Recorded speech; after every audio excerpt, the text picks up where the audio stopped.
बिनासन सोए। नानक कौन बताए हमें, सुन दूत कहें तुमरे टिग जो। मारन हेतक सुटन के तुम, जाके आए गुरु नानक सो। वाहिगुरु जी का खालसा वाहिगुरु जी की फतेह। गुरु दर ते हाजर गुरु सवारे खालसा जी, आप जी वडभागे हो जो 8वें पातशाह बाला प्रीतम सतगुरु जिस डिठै सब दुख जाए, इन्हां अजमतां वडियाइयां दे मालक गुरु हरकृष्ण साहब महाराज जी दे पवित्र चरण छो प्राप्त इतिहासक स्थान गुरुद्वारा बंगला साहब जी की यात्रा करते हैं। जुगो जुग अटल छतर चवर तखत दे मालक, धन धन धन श्री गुरु ग्रंथ साहिब पातशाह महाराज जी दे हजूर। मनुखा जीवन दियां घड़ियां नूं सफला कर रहे हो। सतगुरु सारियां दी यात्रा सफल करन। हुण समा है गुरु दरबार दे निजम अनुसार गुरु इतिहास दी चल रही लड़ीवार कथा दा अपनियां मन बिरतियां एकागर करो। रसना पवित्र कर दे एक बार, सारे उच्चारण करो जी सतनाम वाहे गुरु जी। ये इतिहास पहले पातशाह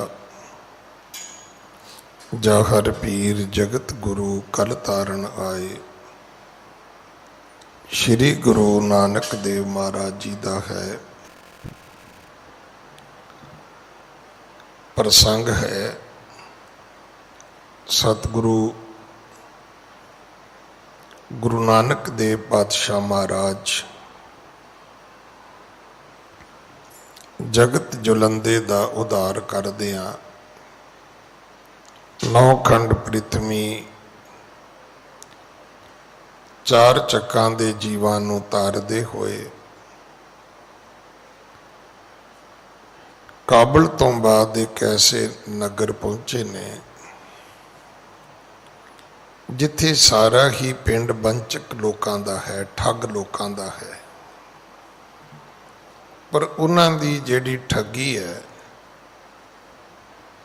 वो तरीका बहुत ही वखरा है। मैं एक दिन पहला भी बेनती की सी कि चोरी का तरीका, ठगी का तरीका, किते लुट की जाए उहदा तरीका, किसी नाल हेरा फेरी की जाए उहदा तरीका, किते डाका मारिया जाए उहदा तरीका। ये जिवें जिवें ना वखरे ने उवें उवें इन्हां दे ढंग तरीके भी वखरे ने।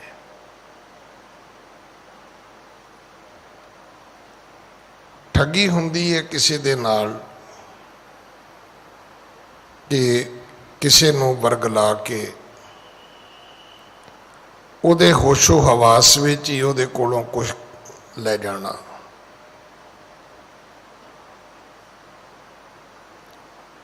ਚੋਰੀ ਹਮੇਸ਼ਾ ਅੱਖ ਚੁਰਾ ਕੇ ਹੁੰਦੀ ਹੈ। ਡਾਕਾ, ਲੁੱਟ, ਇਹ ਦਿਨ ਦਿਹਾੜੇ ਹੁੰਦਾ ਹੈ,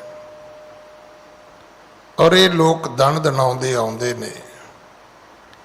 ਇਹਨਾਂ ਨੂੰ ਕੋਈ ਖੌਫ ਨਹੀਂ ਹੁੰਦਾ, ਨਾ ਕੈਮਰਿਆਂ ਦਾ, ਨਾ ਪੁਲਿਸ ਦਾ, ਨਾ ਪ੍ਰਸ਼ਾਸਨ ਦਾ। ਇਸ ਤਰੀਕੇ ਵੀ ਬਦਲਦੇ ਨੇ, ਪਰ ਇਹ ਤਾਂ ਅਜੀਬ ਕਿਸਮ ਦੇ ਠੱਗ ਸਨ। ਇਹ ਵਿਅਕਤੀ ਨੂੰ ਠੱਗਦੇ ਮਗਰੋਂ ਸੀ, ਮਾਰਦੇ ਪਹਿਲਾਂ ਸੀ।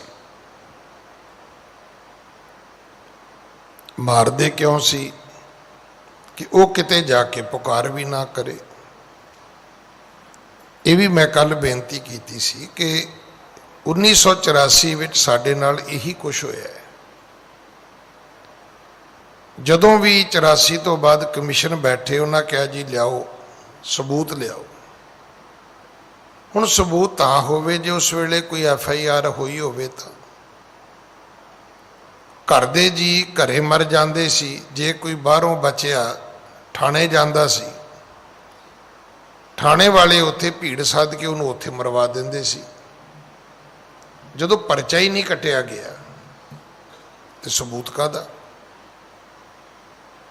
ਹੁਣ ਲੋਕ ਆਪਣਾ ਰਾਸ਼ਨ ਕਾਰਡ ਲੈ ਕੇ ਤੁਰੇ ਫਿਰਦੇ ਨੇ ਵੀ ਇੰਨੇ ਜੀ ਹੁੰਦੇ ਸੀ ਜੀ, ਇੰਨੇ ਮਰ ਗਏ। ਉਹ ਕਹਿੰਦੇ ਜੀ ਇਹਦਾ ਕੀ ਸਬੂਤ ਹੈ? ਉਹਦਾ ਕੋਈ ਸਬੂਤ ਨਹੀਂ ਹੈ। ਅੱਜ ਵੀ ਤੁਸੀਂ ਵੇਖੋ, ਜਿੰਨੇ ਕੋਰਟ ਕਚਹਿਰੀ 'ਚ ਫੈਸਲੇ ਹੁੰਦੇ ਨੇ ਉਹ ਪੁਲਿਸ ਦੀ ਰਿਪੋਰਟ ਤੇ ਹੁੰਦੇ ਨੇ। ਉਸ ਤੋਂ ਇਲਾਵਾ ਜੋ ਮਰਜ਼ੀ ਹੋਵੇ ਉਹਨੂੰ ਜੱਜ ਨਹੀਂ ਮੰਨਦਾ। ਹਾਂ, ਇਹ ਹੋ ਸਕਦਾ ਹੈ ਕਿ ਜੱਜ ਕਵੇ ਵੀ ਪੁਲਿਸ ਰਿਪੋਰਟ ਦੁਬਾਰਾ ਕੀਤੀ ਜਾਏ, ਉਹਦੇ ਲਈ ਕੋਈ ਇਨਵੈਸਟੀਗੇਸ਼ਨ, ਕੋਈ ਦੁਬਾਰਾ SIT ਵਗੈਰਾ ਕੋਈ ਸਥਾਪਿਤ ਕਰ ਦਿੱਤੀ ਜਾਏ, ਪਰ ਦੁਬਾਰਾ ਫਿਰ ਪਰਚਾ ਹੋਏਗਾ। ਉਸੇ ਪਰਚੇ ਦੇ ਉੱਤੇ ਨਿਆਂਪਾਲਿਕਾ ਕੰਮ ਕਰਦੀ ਹੈ। ਪਰ ਇਹਨਾਂ ਦਾ ਤੇ ਢੰਗ ਹੀ ਵੱਖਰਾ ਸੀਗਾ।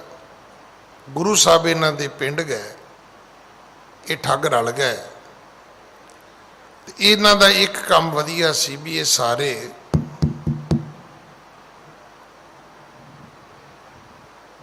ਆਪਸ ਵਿੱਚ ਵੰਡ ਲੈਂਦੇ ਸੀ।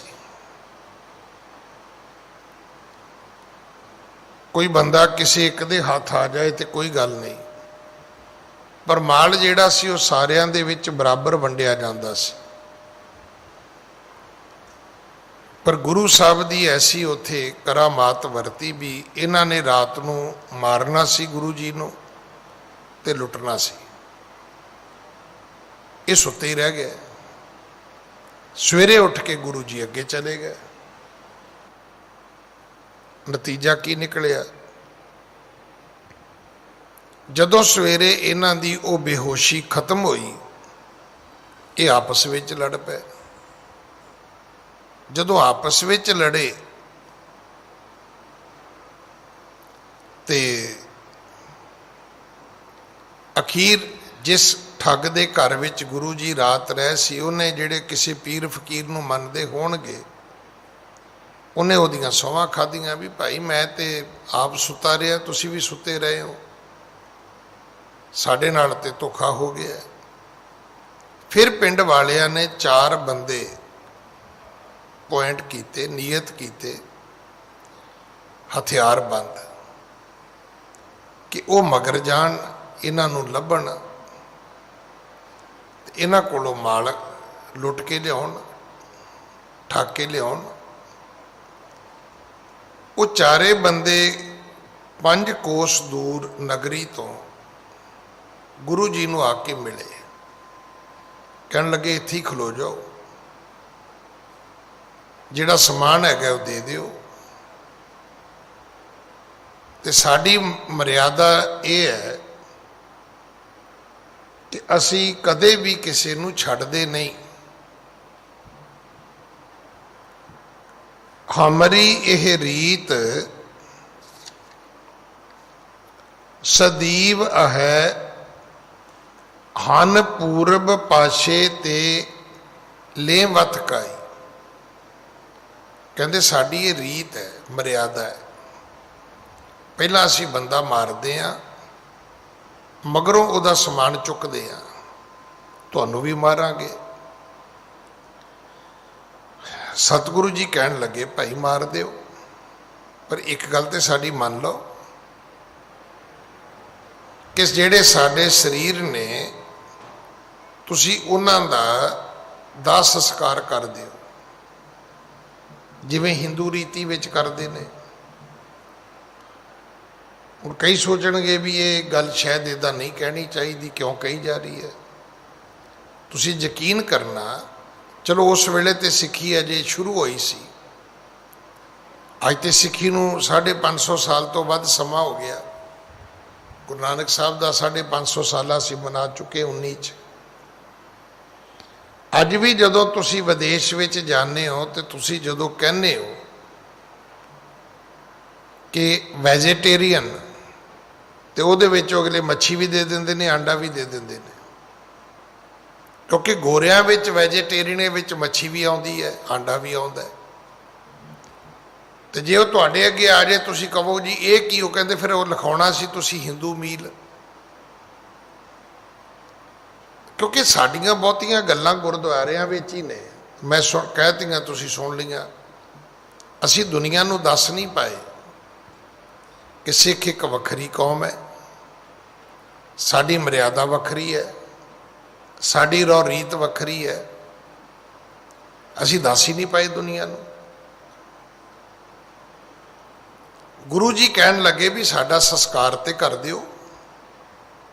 ਉਹ ਕਹਿਣ ਲੱਗੇ ਵੀ ਅਸੀਂ ਕੋਈ ਨਾਲ ਅੱਗ ਲਈ ਫਿਰਦੇ ਹਾਂ। ਇੱਥੇ ਅੱਗ ਕਿੱਥੋਂ ਆਈ? ਗੁਰੂ ਜੀ ਨੇ ਇੱਕ ਪਾਸੇ ਧੂਆਂ ਬਲਦਾ ਵਿਖਾਇਆ ਵੀ ਉਹ ਜਿਹੜਾ ਧੂਆਂ ਬਲਦਾ ਜ਼ਰੂਰ ਉੱਥੇ ਅੱਗ ਹੋਏਗੀ। ਤੁਸੀਂ ਇੱਦਾਂ ਕਰੋ ਕਿ 2 ਬੰਦੇ ਸਾਡੇ ਕੋਲ ਰੁਕ ਜਾਓ, ਜੇ ਤੁਹਾਨੂੰ ਲੱਗੇ ਵੀ ਅਸੀਂ ਅੱਗੇ ਪਿੱਛੇ ਨਾ ਹੋਈਏ, 2 ਜਣੇ ਅੱਗ ਲੈ ਕੇ ਆ ਜਾਓ। ਇੰਜ ਹੀ ਹੋਇਆ। 2 ਉੱਥੇ ਰਹੇ, 2 ਚਲੇ ਗਏ। ਜਿਹੜੇ ਗਏ ਨੇ ਉਹਨਾਂ ਨੇ ਅਜੀਬ ਦ੍ਰਿਸ਼ ਵੇਖੇ। ਜਾਂਦਿਆਂ ਕੀ ਵੇਖਿਆ ਕਿ ਇੱਕ ਆਦਮੀ ਨੂੰ ਕੁਝ ਲੋਕ ਕੁੱਟਦੇ ਮਾਰਦੇ ਲਈ ਜਾਂਦੇ ਨੇ। ਇਹ ਵੀ ਦੋਵੇਂ ਡਰ ਗਏ ਵੀ ਕਿਤੇ ਉਹ ਨਾ ਆਵੇ ਵੀ ਅਸੀਂ ਵੀ ਇਹਨਾਂ ਦੇ ਹੱਥ ਚੜ ਜਾਈਏ। ਪਰ ਜਦੋਂ ਉਹ ਅੱਗ ਲੈ ਕੇ ਵਾਪਸ ਆਏ ਤੇ ਕੀ ਵੇਖਿਆ ਕਿ ਉਹੀ ਆਦਮੀ ਜਿਹਨੂੰ ਕੁੱਟਦੇ ਮਾਰਦੇ ਸੀ, ਉਹ ਇੱਕ ਪਾਲਕੀ ਵਿੱਚ ਬੈਠਾ ਹੋਇਆ। 4 ਬੰਦਿਆਂ ਨੇ ਪਾਲਕੀ ਚੁੱਕੀ ਹੋਈ ਹੈ। ਅੱਗੇ ਪਿੱਛੇ ਉਹਦੇ ਗੀਤ ਗਾਉਂਦੇ ਲੋਕ ਤੁਰੇ ਜਾਂਦੇ ਨੇ। ਇੱਥੋਂ ਤੱਕ ਆਪਾਂ ਨੇ ਕੱਲ ਕਥਾ ਸੁਣੀ ਸੀ ਕਿ ਜਦੋਂ ਉਹਨਾਂ ਨੇ ਵੇਖਿਆ ਕਿ ਬਾਹਰ ਆਏ ਕਰ ਦੇਖਿਓ 2 ਚੜਿਓ ਜਾਤ ਸਿਵਕਾ ਨਰ ਸੋ ਗਾਵਤ ਗਾਇਕ ਰਾਗ ਅਗਾਰੀ ਅਸਬ ਲੋਕ ਭਾ ਅਚਰਜ ਭਾਰੀ ਬਿਨ ਪੁੱਛੇ ਤੇ ਜਾਏ ਨਾ ਜਾਣਾ ਪੂਰਬ ਸੰਕਟ ਦੇਤ ਮਹਾਨਾ ਅਬ ਆਨੰਦ ਸੋ ਮਾਰਗ ਜਾਏ ਕਰ ਵਿਚਾਰ ਇਉ ਤਿਹ ਢਿਗਾਏ। ਕਹਿਣ ਲੱਗੇ ਵੀ ਆਹ ਚੰਗੀ ਗੱਲ ਹੈ। ਹੁਣੇ ਗਏ ਸੀ ਤੇ ਇਹਨੂੰ ਬੰਦੇ ਨੂੰ ਕੁੱਟ ਰਹੇ ਸੀ, ਹੁਣ ਵਾਪਸ ਆਏ ਆ ਤੇ ਇਹਨੂੰ ਪਾਲਕੀ ਤੇ ਵਿੱਚ ਬਿਠਾ ਕੇ ਚੁੱਕ ਕੇ ਤੁਰੇ ਜਾਂਦੇ ਨੇ। ਪੁੱਛਣਾ ਚਾਹੀਦਾ ਗੱਲ ਕੀ ਹੈ। ਇੱਥੋਂ ਅੱਜ ਦੀ ਕਥਾ ਆਰੰਭ ਹੈ। ਹਾਂਜੀ। ਕੌਣ ਅਹੇ ਸ਼ਿਵ ਕਾ ਪਰ ਜਾਵਤ ਪੂਰਬ ਸਾਸਨ ਦੇਵਤ ਜਾਹੀ। ਇਹਨਾਂ ਨੇ ਉਹਨਾਂ ਬੰਦਿਆਂ ਨੂੰ ਜਾ ਕੇ ਪੁੱਛਿਆ ਵੀ ਇਹ ਕੋਈ ਕੌਣ ਹੈ ਜਿਹੜਾ ਪਾਲਕੀ ਵਿੱਚ ਬੈਠਾ। ਥੋੜਾ ਸਮਾਂ ਪਹਿਲਾਂ ਤੁਸੀਂ ਇਸੇ ਨੂੰ ਕੁੱਟਦੇ ਮਾਰਦੇ ਤੁਸੀਂ ਲੈ ਕੇ ਜਾ ਰਹੇ ਸੀ ਭਾਈ। ਹਾਂਜੀ। ਦੂਤਨ ਬੈਨ ਪਣੇ ਇਹ ਪਾਪੀ ਥੋ ਦੇ ਨ ਬਡੋ ਦੁਖ ਲਾਇਕ ਆਹੀ। ਉਹ ਜਿਹੜੇ ਦੂਤ ਲੈ ਕੇ ਜਾ ਰਹੇ ਸੀ ਪਾਲਕੀ, ਉਹ ਕਹਿਣ ਲੱਗੇ ਜੀ ਇਹ ਪਾਪੀ ਬੰਦਾ ਸੀ, ਅਸੀਂ ਇਹਨੂੰ ਕੁੱਟਦੇ ਮਾਰਦੇ ਦੁਨੀਆ ਤੋਂ ਲੈ ਕੇ ਜਾ ਰਹੇ ਸਾਂ, ਅੱਗ ਵਿੱਚ ਇਹਨੂੰ ਸਾੜਨਾ ਸੀ ਕਿਉਂਕਿ ਸਜ਼ਾ ਦਾ ਹੱਕਦਾਰ ਹੈ। ਹਾਂਜੀ। ਧੂਮ ਚਿਖਾ ਪਿਖਿਓ ਗੁਰੂ ਨਾਨਕ ਹੋਏ ਪੁਨੀਤ ਗਇਓ ਛਿਨ ਮਾਹੀ। ਜਿਹੜੀ ਧੂਮ ਚਿਖਾ ਹੈ, ਉਹ ਜਿਹੜੀ ਦੂਰ ਅੱਗ ਬਲਦੀ ਹੈ ਉਹਦੇ ਤੇ ਦ੍ਰਿਸ਼ਟੀ ਪਈ ਗੁਰੂ ਨਾਨਕ ਦੀ, ਤੇ ਉਹਦੀ ਕਿਰਪਾ ਦਾ ਸਦਕਾ ਇਹ ਜਿਹੜਾ ਪਾਪੀ ਮਨੁੱਖ ਹੈ ਇਹ ਬਖਸ਼ਿਆ ਗਿਆ ਹੈ। ਹਾਂਜੀ। ਸਾਸਨ ਤੇ ਛੁਟ ਪ੍ਰਾਪਤ ਪਾ ਸੁਖ, ਕੀਨ ਜੇ ਪਾਪ ਰਹਿਓ ਇੱਕ ਨਾਹੀ। ਇਹਨੂੰ ਤਿੰਨ ਚੀਜ਼ਾਂ ਪ੍ਰਾਪਤ ਹੋਈਆਂ ਨੇ। ਪਹਿਲੀ, ਸ਼ਾਸਨ ਤੇ ਛੁੱਟ ਗਿਆ ਸਜ਼ਾ ਤੋਂ। ਦੂਜਾ, ਹੁਣ ਇਹਨੂੰ ਸੁੱਖ ਮਿਲ ਗਿਆ। ਤੀਜਾ, ਕੀਨ ਜੇ ਪਾਪ ਰਹਿਓ ਇੱਕ ਨਾਹੀ, ਇਹਦੇ ਕੀਤੇ ਪਾਪ ਬਖਸ਼ੇ ਗਏ ਨੇ, ਗੁਰੂ ਨਾਨਕ ਨੇ ਬਖਸ਼ ਦਿੱਤੇ ਨੇ। ਹਾਂਜੀ। ਨਾਨਕ ਕੌਣ ਬਤਾਏ ਹਮੈ, ਸੁਣ ਦੂਤ ਕਹੈ ਤੁਮਾਰੇ ਢਿਗ ਜੋ। ਹੁਣ ਇਹ ਦੋਵੇਂ ਬੰਦੇ ਕਹਿੰਦੇ ਵੀ ਕਿਹੜਾ ਨਾਨਕ, ਕੌਣ ਨਾਨਕ, ਕਿੱਥੇ ਨਾਨਕ। ਅੱਗੋਂ ਦੂਤ ਕਹਿੰਦੇ ਵੀ ਉਹ ਨਾਨਕ ਹੀ ਹੈ ਜਿਹੜਾ ਤੁਹਾਡੇ ਕੋਲ ਹੈ, ਜਿਹਨੂੰ ਤੁਸੀਂ ਫੜਿਆ ਹੈ। ਉਹ ਕੌਣ ਹੈ? ਉਹੀ ਤਾਂ ਨਾਨਕ ਹੈ ਜਿਹਨੂੰ ਤੁਸੀਂ ਪਕੜਿਆ ਹੋਇਆ ਹੈ, ਜਿਸ ਨੂੰ ਤੁਸੀਂ ਆਪਣੇ ਕੋਲ ਬੰਦੀ ਬਣਾਇਆ ਹੈ, ਇਹ ਨਾਨਕ ਉਹੀ ਹੈ। ਹਾਂਜੀ। ਮਾਰਨ ਹੇਤ ਖਸੋਟਣ ਕੇ ਤੁਮ, ਜਾਂ ਕੇ ਆਏ ਗੁਰੂ ਨਾਨਕ ਸੋ। ਜਿਹਨੂੰ ਤੁਸੀਂ ਡੰਡੇ ਸੋਟੇ ਬਰਛੇ ਲੈ ਕੇ ਮਾਰਨ ਆਏ ਹੋ ਉਹੀ ਗੁਰੂ ਨਾਨਕ ਹੈ। ਜਿਹਨੂੰ ਤੁਸੀਂ ਲੁੱਟਣਾ ਚਾਹੁੰਦੇ ਹੋ ਉਹੀ ਗੁਰੂ ਨਾਨਕ ਹੈ। ਮਾਰਨ ਹੇਤ ਖਸੋਟਣ ਕੇ ਤੁਮ ਜਾ ਕੇ ਆਏ ਗੁਰੂ ਨਾਨਕ ਸੋ, ਉਹੀ ਗੁਰੂ ਨਾਨਕ ਹੈ, ਉਹੀ ਰੱਬ ਦੀ ਮੂਰਤ ਹੈ। ਹਾਂਜੀ। ਜੋ ਸੁਣ ਕੇ ਬਿਸਮਾਦ ਰਿਦੇ, ਹਮ ਕੋ ਤ੍ਰਿਕ ਤਾਏ ਚਲੇ ਤਬ ਦੋ। ਹੁਣ ਉਹ ਦੋਵੇਂ ਕਹਿੰਦੇ ਵੀ ਸਾਨੂੰ ਤਰਕਾਰ ਹੈ, ਲਾਹਨਤ ਹੈ ਬਈ, ਅਸੀਂ ਪਛਾਣ ਹੀ ਨਹੀਂ ਸਕੇ ਵੀ ਇਹ ਕੌਣ ਹੈ। ਅਸੀਂ ਜਿਵੇਂ ਪਹਿਲਾਂ ਕਰਦੇ ਹਾਂ ਵੀ ਜਿਹੜਾ ਵਿਅਕਤੀ ਧਨਵਾਨ ਮਿਲਿਆ ਉਹਨੂੰ ਮਾਰਤਾ, ਉਹਦਾ ਸਮਾਨ ਲੁੱਟ ਲਿਆ, ਤੇ ਅਸੀਂ ਤੇ ਗੁਰੂ ਨਾਨਕ ਜੀ ਨੂੰ ਵੀ ਮਾਰਨ ਵਾਸਤੇ ਤੁਰ ਪਏ। ਇਹ ਤੇ ਬਹੁਤ ਵੱਡਾ ਸਾਡੇ ਕੋਲੋਂ ਪਾਪ ਹੋ ਗਿਆ, ਬੜੀ ਵੱਡੀ ਸਾਡੇ ਕੋਲੋਂ ਭੁੱਲ ਹੋ ਗਈ। ਕਸੀ ਉਸ ਅੰਤਰਜਾਮੀ ਸਤਿਗੁਰੂ ਜੀ ਨੂੰ ਪਹਿਚਾਣ ਹੀ ਨਹੀਂ ਸਕੇ। ਹਾਂਜੀ। ਆਣ ਗਹੇ ਪਦ ਪੰਕਜ ਪਾਣ ਸੋ, ਬੈਨ ਪਣੇ ਤੁਮ ਹੋ ਦੁਖ ਖੋ। ਹੁਣ ਇਹ ਵਾਪਸ ਦੌੜ ਕੇ ਆਏ, ਤੇ ਵਾਪਸ ਆ ਕੇ ਫਿਰ ਇਹਨਾਂ ਨੇ ਕੋਈ ਲਲਕਾਰਿਆ ਨਹੀਂ, ਕੋਈ ਸ਼ਸ਼ਕਾਰਿਆ ਨਹੀਂ, ਕੋਈ ਉੱਚਾ, ਕੋਈ ਕੌੜਾ, ਕੋਈ ਫਿੱਕਾ, ਕੋਈ ਮਾੜਾ, ਕੋਈ ਸ਼ਬਦ ਨਹੀਂ ਬੋਲਿਆ। ਸਗੋਂ ਹੁਣ ਇਹਨਾਂ ਨੇ ਆ ਕੇ ਆਣ ਗਹੇ ਪਦ ਪੰਕਜ ਪਾਣ ਸੋ, ਇਹਨਾਂ ਦੋਵਾਂ ਨੇ ਆਪਣੇ ਚਾਰਾਂ ਹੱਥਾਂ ਨਾਲ ਗੁਰੂ ਸਾਹਿਬ ਦੇ ਚਰਨ ਪਕੜ ਲਏ, ਗੁਰੂ ਸਾਹਿਬ ਦੇ ਚਰਨਾਂ ਤੇ ਆ ਕੇ ਮੱਥਾ ਟੇਕਿਆ। ਬੈਣ ਭਣੇ ਹਮ ਹੋ ਦੁਖ ਖੋ, ਬੈਣ ਭਣੇ ਤੁਮ ਹੋ ਦੁਖ ਖੋ। ਨਾਲੇ ਕੀ ਕਿਹਾ? ਕਹਿਣ ਲੱਗੇ ਗੁਰੂ ਨਾਨਕ ਜੀ, ਤੁਸੀਂ ਤਾਂ ਦੁਨੀਆ ਦੇ ਦੁੱਖ ਮਿਟਾਉਣ ਵਾਲੇ ਹੋ, ਦੁਨੀਆ ਦੇ ਪਾਪ ਬਖਸ਼ਣ ਵਾਲੇ ਹੋ, ਤੁਸੀਂ ਦੁਨੀਆ ਦੇ ਸੁੱਖ ਦੇਣ ਵਾਲੇ ਹੋ। ਸਾਡੇ ਤੋਂ ਭੁੱਲ ਹੋ ਗਈ, ਸਾਡੇ ਤੋਂ ਗਲਤੀ ਹੋ ਗਈ, ਸਾਨੂੰ ਮਾਫ ਕਰ ਦਿਓ। ਹਾਂਜੀ। ਸਰਬ ਬਿਰਤਾਂਤ ਦਿਖਾਏ ਕੈ, ਸ਼ਰਧਾ ਆਪਣੀ ਦੀਨਾ। ਸਰਬ ਬਿਰਤਾਂਤ ਦਿਖਾਏ ਕੈ, ਸ਼ਰਧਾ ਆਪਣੀ ਦੀਨ। ਆਖਿਆ ਮਹਾਰਾਜ, ਆਪਣਾ ਤੁਸੀਂ ਬਿਰਤਾਂਤ ਦਿਖਾਇਆ ਤੇ ਸਾਡੇ ਵਿੱਚ ਤੁਸੀਂ ਸ਼ਰਧਾ ਪੈਦਾ ਕੀਤੀ। ਸਾਰਾ ਕੁਝ ਤੁਸੀਂ ਆਪ ਹੀ ਕੀਤਾ। ਇਹ ਸਾਰੀ ਵਿਧ ਬਣਾਉਣ ਵਾਲੇ ਤੁਸੀਂ ਆਪ ਹੋ। ਆਪ ਹੀ ਤੁਸੀਂ ਸਾਡੀ ਨਗਰੀ ਵਿੱਚ ਆਏ, ਆਪ ਹੀ ਸਾਨੂੰ ਰਾਤ ਨੂੰ ਸੁਆ ਦਿੱਤਾ, ਆਪ ਹੀ ਮੁੜ ਕੇ ਸਾਨੂੰ ਫਿਰ ਮਗਰ ਚੜਾ ਲਿਆ, ਤੇ ਫਿਰ ਅੱਗ ਲੈਣ ਦੇ ਬਹਾਨੇ ਫਿਰ ਉਧਰ ਨੂੰ ਤੋਰ ਦਿੱਤਾ। ਸਾਡੇ ਵਿੱਚ ਸ਼ਰਧਾ ਤੁਸੀਂ ਆਪ ਪੈਦਾ ਕੀਤੀ ਹੈ। ਹਾਂਜੀ। ਕਰਤ ਕੁਕਰਮ ਬਹੁਰਾਨੇ, ਸ਼੍ਰੀ ਗੁਰ ਪਰਮ ਪਰਬੀਨਾ। ਤੁਸੀਂ ਲੋਕਾਂ ਨੂੰ ਕੁਕਰਮਾਂ ਤੋਂ ਰੋਕਦੇ ਹੋ।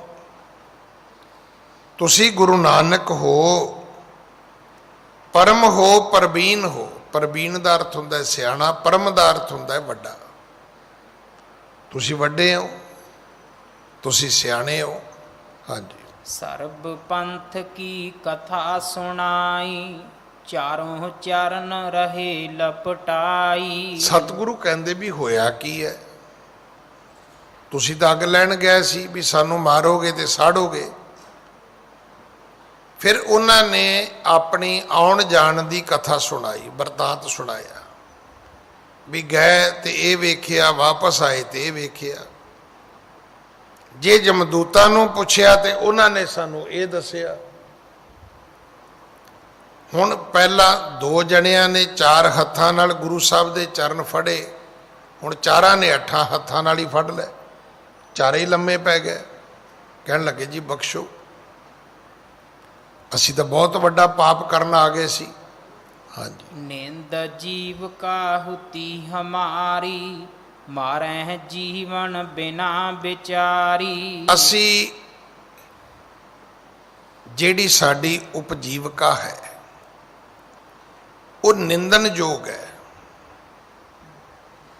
ਦੇਖੋ ਨਾ, ਇਸ ਤੋਂ ਵੱਡਾ ਕੀ ਪਾਪ ਹੋ ਸਕਦਾ ਵੀ ਤੁਸੀਂ ਕਿਸੇ ਨੂੰ ਘਰ ਮਹਿਮਾਨ ਬਣਾ ਕੇ ਠਹਿਰਾਓ, ਜਾਂ ਤਾਂ ਤੁਸੀਂ ਪਹਿਲਾਂ ਹੀ ਕਹਿ ਦਿਓ ਵੀ ਖਬਰਦਾਰ ਸਾਡੇ ਘਰ ਆਏ ਤੁਸੀਂ ਬਈ, ਘਰ ਤੁਸੀਂ ਐਵੇਂ ਰੱਖੋ ਜਿਵੇਂ ਭੂਆ ਦਾ ਪੁੱਤਰ ਹੋਵੇ, ਚੰਗਾ ਖਾਣਾ ਵੀ ਦਿਓ, ਮੁੱਠੀ ਚਾਪੀ ਵੀ ਕਰੋ, ਚੰਗਾ ਮੰਜਾ ਬਿਸਤਰਾ ਵੀ ਦਿਓ, ਤੇ ਜਦੋਂ ਬੰਦਾ ਰਾਤ ਨੂੰ ਸੌਂ ਜਾਏ ਉਦੋਂ ਵੱਢ ਕੇ ਸੁੱਟ ਦਿਓ। ਵੇਖੋ ਹਰ ਚੀਜ਼ ਦਾ ਇੱਕ ਧਰਮ ਹੈ। ਹੁਣ ਤੁਸੀਂ ਕਹੋਗੇ ਵੀ ਜੀ ਕੀ ਇਹ ਮਾਰਨਾ ਇਹ ਵੀ ਧਰਮ ਹੈ? ਹਾਂ ਬਿਲਕੁਲ ਧਰਮ ਹੈ। ਜੰਗਾਂ ਯੁੱਧਾਂ 'ਚ ਕੀ ਹੁੰਦਾ ਹੈ? ਗੁਰੂ ਗ੍ਰੰਥ ਸਾਹਿਬ ਮਹਾਰਾਜ ਦੇ ਵਿੱਚ 9 ਧੁਨੀਆਂ ਨੇ।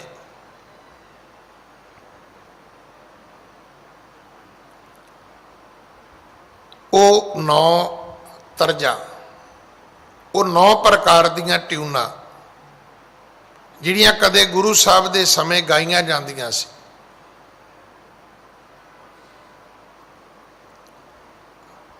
ਉਹ ਇੱਕ ਪੈਟ ਟਿਊਨ ਹੁੰਦੀ ਸੀ, ਤਰਜ ਹੁੰਦੀ ਸੀ। ਲੋਕ ਉਹਨਾਂ ਤਰਜਾਂ ਦੇ ਉੱਤੇ, ਜਿਵੇਂ ਅੱਜ ਵੀ ਤੁਸੀਂ ਵੇਖਿਆ ਵੀ ਗਾਣਿਆਂ ਦੀਆਂ ਤਰਜਾਂ ਤੇ ਰਾਗੀ ਸਿੰਘ ਲੱਗੇ ਹੁੰਦੇ ਨੇ। ਮੈਂ ਕੱਲ ਇੱਥੇ ਤਾਬਿਆ ਬੈਠਾ ਮੈਂ ਹੱਸ ਰਿਹਾ ਸੀਗਾ ਵੀ ਅਜੇ ਉਹ ਗਾਣਾ ਨਵਾਂ ਨਵਾਂ ਹੀ ਆਇਆ ਹੈ, ਤੇ ਰਾਗੀ ਸਿੰਘ ਜਿਹੜਾ ਸੀ ਉਹਨੇ ਸ਼ਬਦ ਵੀ ਕੱਢ ਲਿਆ।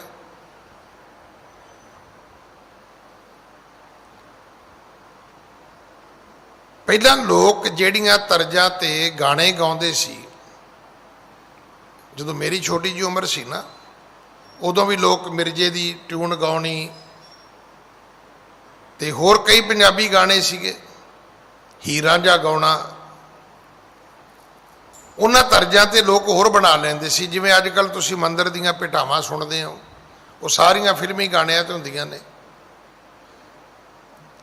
ਭੇਟਾ ਮੰਦਰ 'ਚ ਗਾਈ ਜਾ ਰਹੀ ਹੁੰਦੀ ਹੈ, ਉਹ ਤਰਜ ਟਿਊਨ ਸਾਰਾ ਕੁਝ ਹੀ ਜਿਹੜਾ ਹੈ ਉਹ ਫਿਲਮੀ ਹੁੰਦਾ ਹੈ।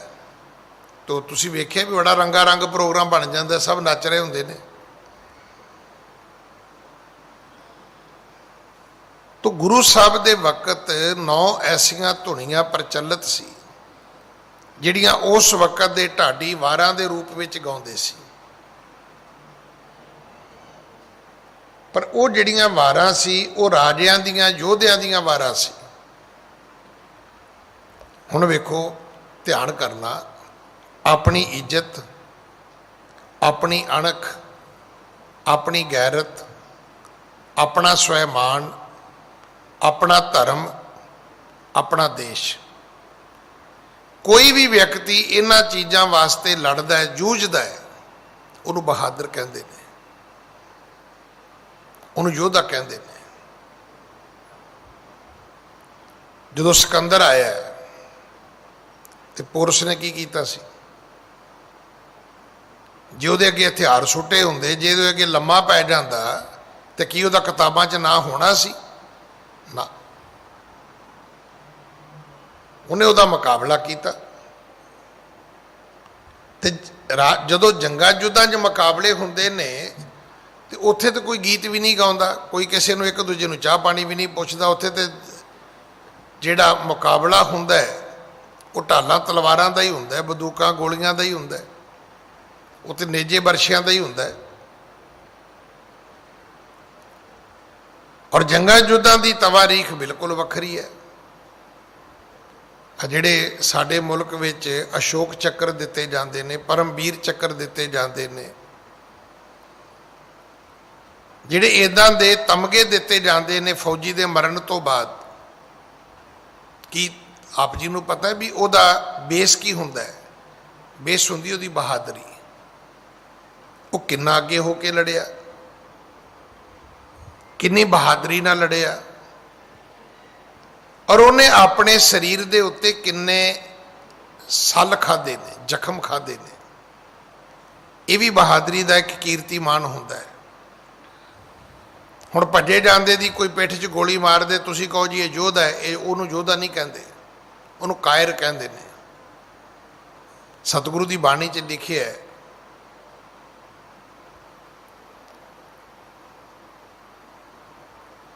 ਕਿ ਜਿਹੜੇ ਵਿਅਕਤੀ ਯੋਧੇ ਹੁੰਦੇ ਨੇ ਨਾ, ਉਹ ਰਣ ਮੈਂ ਜੂਝੈ ਬਿਨ ਦਾਗੇ ਭਗ ਜਾਈ।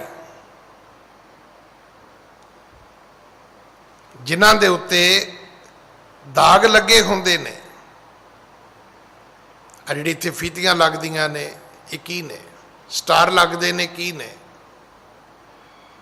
ਇੱਕ ਵਰਦੀ ਨੂੰ ਸੋਹਣਾ ਬਣਾਉਣ ਦੇ ਬਿੱਲੇ ਨਹੀਂ ਹੁੰਦੇ, ਇਹ ਉਸ ਵਿਅਕਤੀ ਦਾ ਡੈਜਿਗਨੇਸ਼ਨ ਹੁੰਦਾ ਹੈ।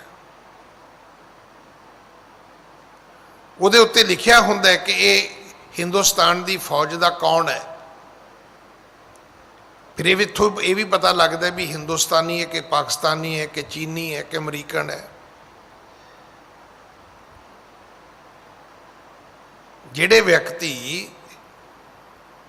ਕਿਸੇ ਫੌਜ ਦੇ, ਕਿਸੇ ਆਰਮੀ ਦੇ ਜਵਾਨ ਹੁੰਦੇ ਨੇ, ਉਹਨਾਂ ਦੀ ਵਰਦੀ, ਉਹਨਾਂ ਦੇ ਲੱਗੇ ਬਿੱਲੇ ਜਿਹੜੇ ਹੁੰਦੇ ਨੇ, ਸਟਾਰ ਜਿਹੜੇ ਹੁੰਦੇ ਨੇ, ਜਾਂ ਜਿਹੜੇ ਲੋਗੋ ਲੱਗੇ ਹੁੰਦੇ ਨੇ, ਉਹ ਦੱਸਦੇ ਨੇ ਕਿ ਇਹ ਕਿਸ ਮੁਲਕ ਦਾ ਯੋਧਾ ਹੈ। ਫਿਰ ਦਾਗੇ ਹੋਏ ਸੋ ਰਣ ਮੈਂ ਜੂਝੈ, ਉਹ ਫਿਰ ਅੱਗੇ ਹੋ ਕੇ ਲੜਦੇ ਨੇ, ਤੇ ਜੇ ਉਹ ਮਰ ਜਾਣ ਤੇ ਉਹਨਾਂ ਦਾ ਮੁਲਕ ਉਹਨਾਂ ਤੇ ਮਾਣ ਕਰਦਾ,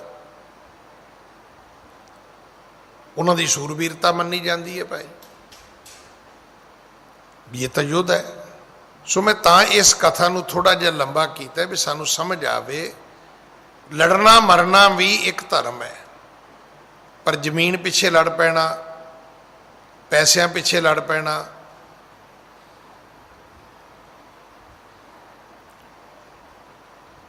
ਅੱਜ ਮੈਂ ਸੁਣ ਰਿਹਾ ਸੀ ਕਿ ਦੁਕਾਨ ਤੇ ਗਾਹਕ ਆਇਆ ਤੇ ਸਾਲਾ ਭਣਵਈਆ ਲੜ ਪਏ, ਗੋਲੀਆਂ ਚਲਾਉਣ ਲੱਗ ਗਏ ਇੱਕ ਦੂਜੇ ਤੇ। ਹੁਣ ਇਹੋ ਜਿਹੇ ਲੋਕ ਯੋਧੇ ਨਹੀਂ ਹੁੰਦੇ, ਇਹਨਾਂ ਲੋਕਾਂ ਨੂੰ ਸੂਰਮੇ ਨਹੀਂ ਕਹਿਣਾ। ਕੱਪੜੇ ਧੋਣ ਤੋਂ ਮਾਈਆਂ ਲੜ ਪਈਆਂ, ਇੱਕ ਮਾਈ ਮਰ ਗਈ ਕੱਲ ਪਰਸੋਂ, ਤੁਸੀਂ ਕਹੋ ਵੀ ਉਹ ਮਾਈਆਂ ਯੋਧੀਆਂ ਨੇ, ਬਹਾਦਰੀ ਵਾਲੀਆਂ ਨੇ? ਨਾ। ਜਰ ਜੋਰੂ ਜ਼ਮੀਨ ਦੀ ਖਾਤਰ ਲੜ ਕੇ ਮਰਨ ਵਾਲੇ ਯੋਧੇ ਨਹੀਂ ਹੁੰਦੇ ਕਦੇ ਵੀ। ਇਹ ਫਿਰ ਚੇਤਾ ਰੱਖਣਾ, ਜਰ ਜੋਰੂ ਤੇ ਜ਼ਮੀਨ ਦੀ ਖਾਤਰ ਜਿਹੜੇ ਲੋਕ ਲੜੇ ਮਰੇ, ਉਹਨਾਂ ਨੂੰ ਬਹਾਦਰ ਨਹੀਂ ਕਹਿੰਦੇ। ਦੁਨੀਆ ਕਹਿੰਦੀ ਹੈ ਪਰ ਗੁਰੂ ਸਾਹਿਬ ਨਹੀਂ ਕਹਿੰਦੇ।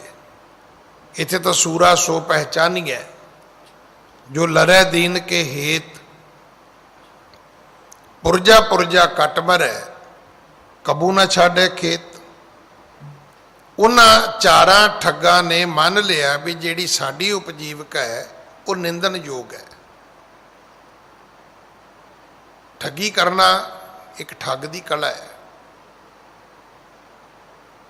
ਜਿਹੜਾ ਸ਼ੋਭਰਾਜ ਹੋਇਆ ਹਿੰਦੁਸਤਾਨ ਦਾ, ਉਹ ਬਹੁਤ ਵੱਡਾ ਠੱਗ ਹੋਇਆ, ਵਰਲਡ ਦਾ ਠੱਗ ਹੋਇਆ, ਮੰਨਿਆ ਪ੍ਰਮੰਨਿਆ।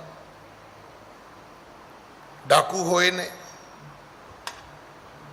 ਵੱਡੇ ਵੱਡੇ ਡਾਕੂ, ਚੰਬਲ ਦੇ ਡਾਕੂ, ਫਿਲਮਾਂ ਬਣ ਗਈਆਂ ਉਹਨਾਂ ਦੇ ਨਾਵਾਂ ਤੇ, ਪਰ ਉਹ ਕਦੇ ਰਾਤ ਨੂੰ ਨਹੀਂ ਆਉਂਦੇ। ਡਾਕੂ ਘੋੜਿਆਂ ਤੇ ਚੜ੍ਹ ਕੇ ਦਿਨੇ ਹੀ ਆਉਂਦੇ ਨੇ, ਉਹਨਾਂ ਦੀਆਂ ਆਪਣੀਆਂ ਤਵਾਰੀਖਾਂ ਨੇ। ਪਰ ਇਹ ਧੋਖਾ ਕਰਦੇ ਸੀ। ਮਹਿਮਾਨ ਬਣਾ ਕੇ ਘਰ ਰੱਖਣਾ, ਰੋਟੀ ਵੀ ਖਵਾਉਣੀ, ਕੱਪੜਾ ਮੰਜਾ ਬਿਸਤਰਾ ਵੀ ਦੇਣਾ, ਸੁੱਤੇ ਪੈ ਨੂੰ ਮਾਰ ਦੇਣਾ। ਉਹਨਾਂ ਖੁਦ ਮੰਨਿਆ, ਕਹਿਣ ਲੱਗੇ ਮਹਾਰਾਜ ਨਿੰਦ ਜੀਵਕਾ ਹੁਤੀ ਹਮਾਰੀ। ਇਹ ਉਹ ਜੀਵਕਾ ਹੈ ਜਿਹੜੀ ਬਖਸ਼ੀ ਨਹੀਂ ਜਾ ਸਕਦੀ। ਆਪਾਂ ਸੋਚਦੇ ਹਾਂ ਜਿਹੜੇ ਸ਼ਿਕਾਰੀ ਹੁੰਦੇ ਨੇ ਉਹ ਪਾਪ ਕਰਦੇ ਨੇ।